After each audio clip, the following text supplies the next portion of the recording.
Hi guys, and welcome to my finally 6-month postpartum update. I am officially going to be talking about everything that has been going down with me finally. I know I still sound funny, not kicking the phlegm in like the throaty area, it seems, so sorry if I still sound funny. I seem to have had like a really bad upper respiratory infection. It seems like that's what it was because I was even a little bit like squeaky a week ago, but that's gone now. I'm not going to be filming this update with Darien. I already filmed his 5-month update quite late, so I didn't want to be too repetitive.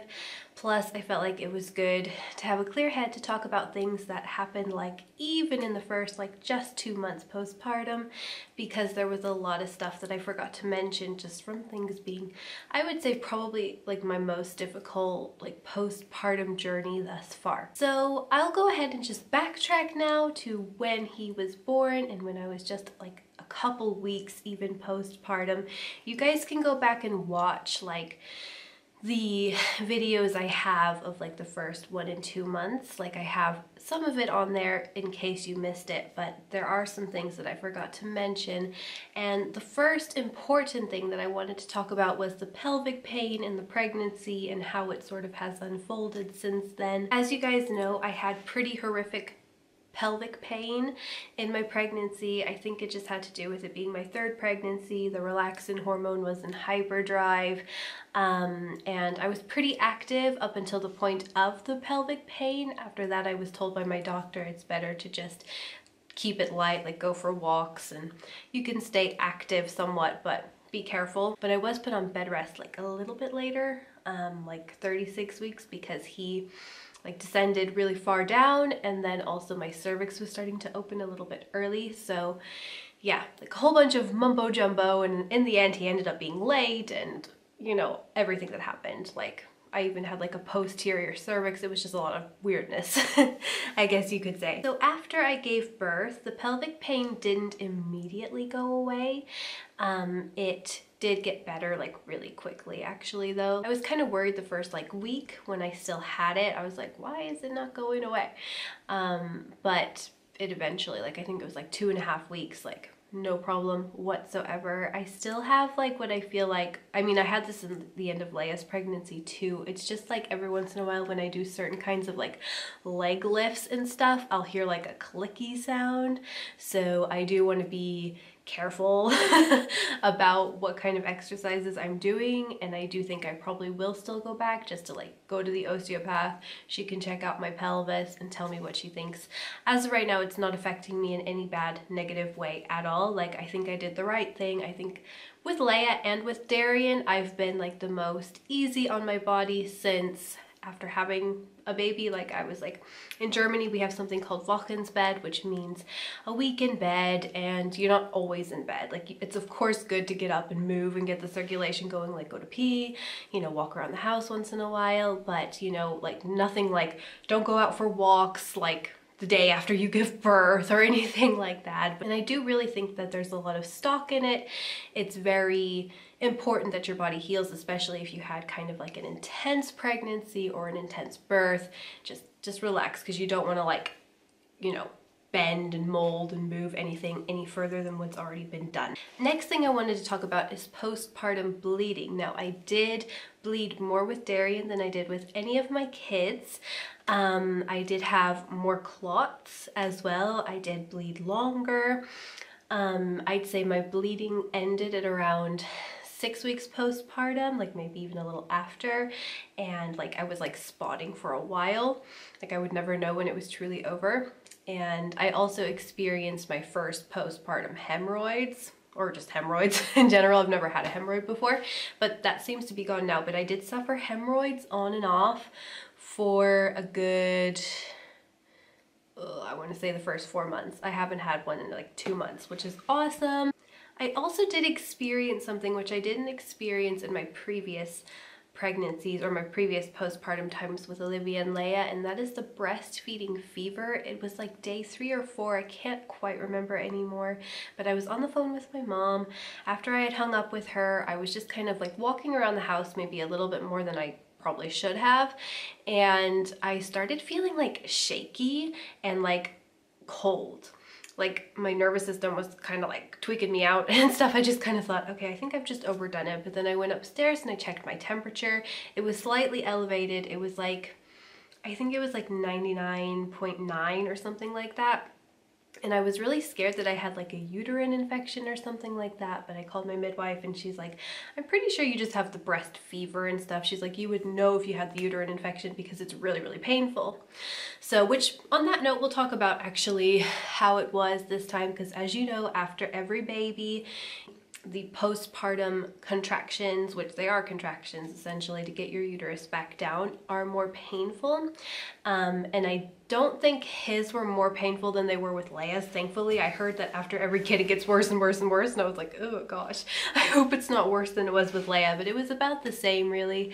I took a herbal tincture, which I could link in the description box, by Wish Garden Herbs, and I think it helped. I'm not exactly sure, but I mean, they were pretty intense. And I would say like my biggest tip is if your husband is around, or your midwife, or your doula, or your sister, like just have them when you have those cramps, like put pressure on your tailbone. Like that really, really helped me with mine. And like I had to breathe through my postpartum cramps, but they were really only bad the first like day and a half. I'm really sorry if this is very all over the place. It's just been a really long time. I just wanted to make sure that everything that happened in the postpartum time that didn't get mentioned is mentioned. So I'll probably just end up titling this video Things People Don't Tell You About Postpartum, because there's just so much that you can experience that not every woman experiences. So it's nice to have a heads up, like somebody like tell you that this is a possibility. So when you're experiencing it, you're not like, what is this? Because there was a few things this time I was like, I've had 2 kids, and I'm like, what the heck is this? So now that we're all done talking about the past, let's talk about the present. I am currently 6 months postpartum.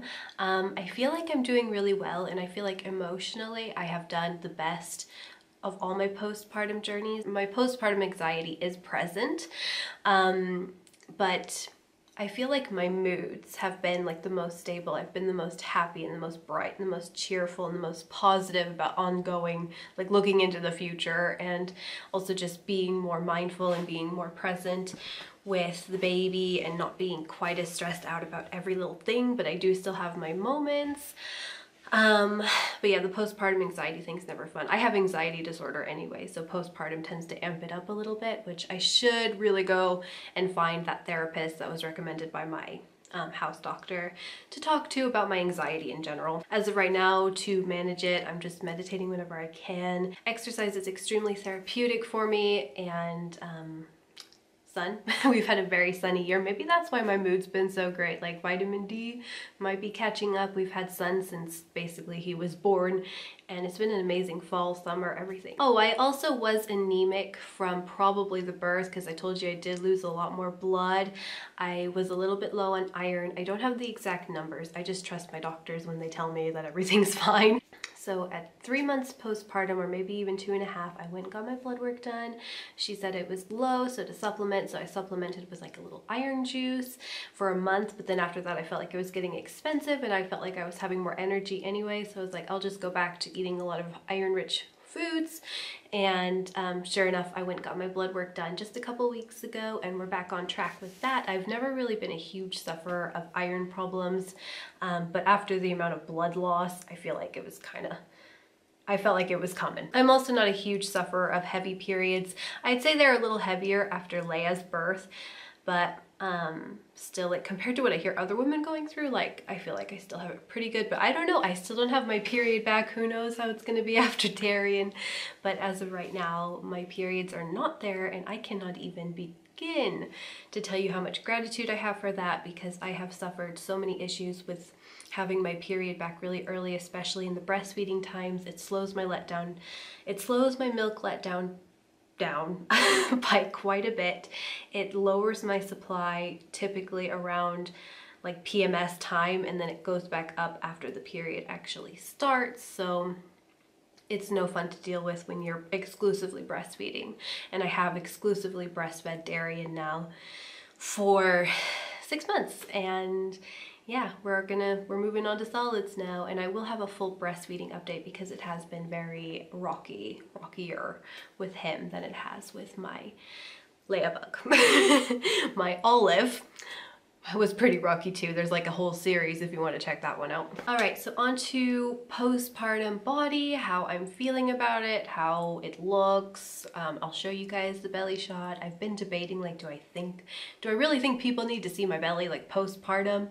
I don't know. I think it's kind of interesting to watch people transform, like that first year postpartum is kind of interesting to document. Let me know if you think it's just random and like not helpful, because everybody's body's gonna look completely different to every other body out there. So I don't know.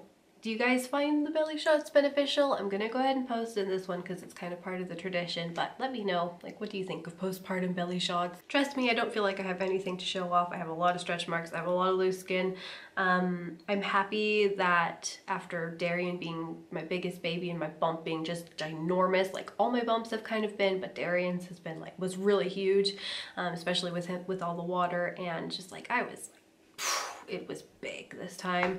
I've seen bigger, but it was big for my frame. I felt like this time around I'm also like the slimmest, and I wasn't on my previous births.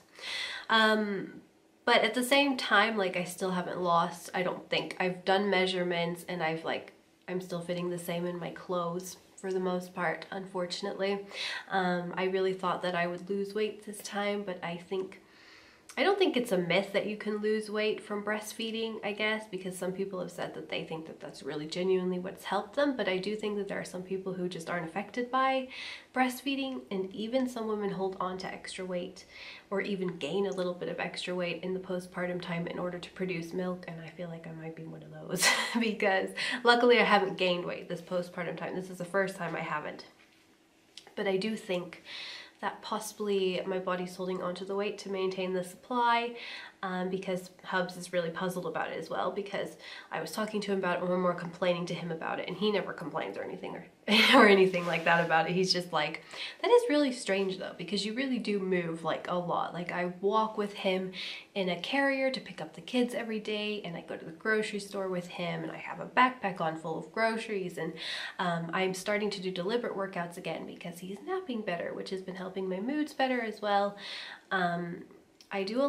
I'm pretty active, like I'm always on the go. Like, I have 3 kids. It's really, really puzzling as to why I haven't slimmed down. I'm on a whole foods, plant-based vegan diet. I do have treats just like every other person, but I don't know. And I don't know how long it's gonna take. I'm not doing anything drastic to make the weight come off.